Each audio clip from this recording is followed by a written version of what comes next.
Join our celebration of Black History Month, only on New Thought Media Network. New videos every day at 6 a.m. Mountain Time, or watch anytime on our YouTube channel. 28 unique Black History moments, every day in February. Only on New Thought Media Network. Hey, I am Reverend Jacquelyn Edwards, and I am the spiritual leader of Platinum Butterfly Ministries, a focus ministry within Centers for Spiritual Living. And I want to talk today about one of my heroes. And his name is Reverend Dr. Ernest Forks. And I use the present tense because I absolutely believe what we teach, that when we leave this body, we simply change form. So I know that the energetic of Reverend Forks, of Reverend Ernie, of Dr. Ernie, I'm going to call him Dr. Ernie because that's kind of how we got to, is present in, through, and as the entire universe. So Dr.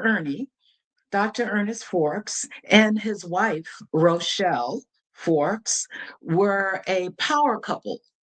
And that power couple started as the leadership succeeding the founding minister of what was then called, I want to say, the Oakland Church of Religious Science.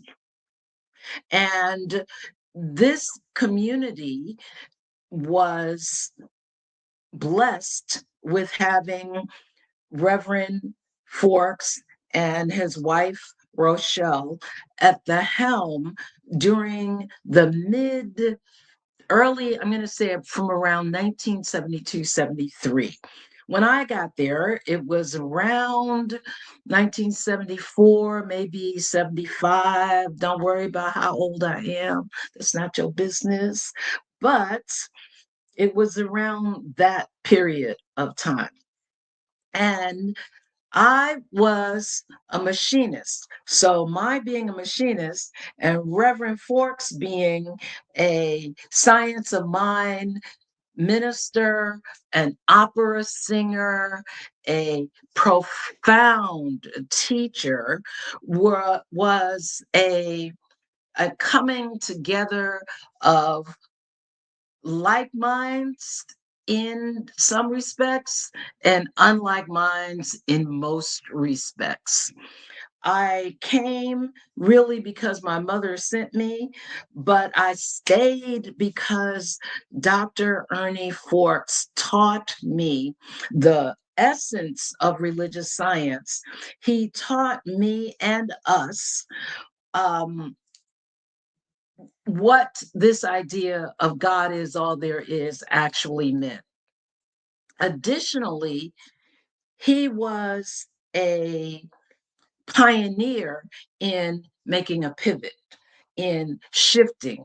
When we had to move out of the place that we were in, the Masonic Temple on Broadway in Oakland, the White Masons, if you will, when we needed to leave that, I believe because the place was just getting a little too brown, but that's my belief, he immediately identified a new location, which was larger.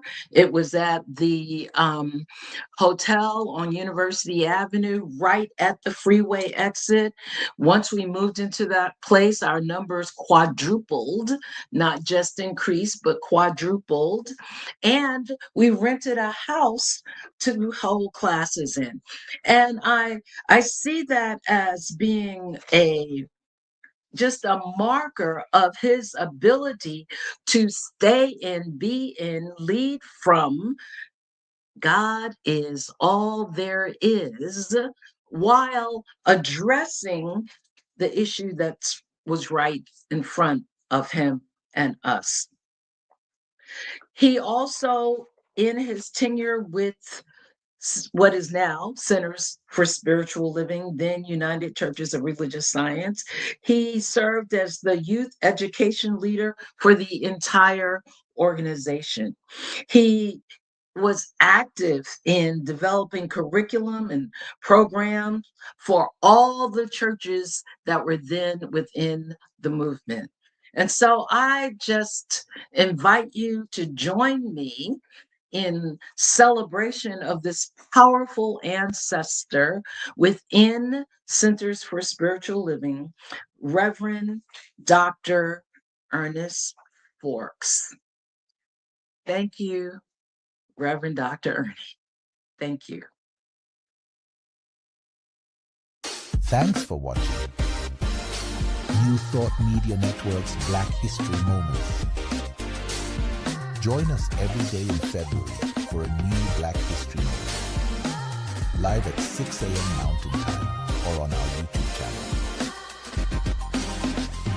New Thought Media Network, positively inspiring.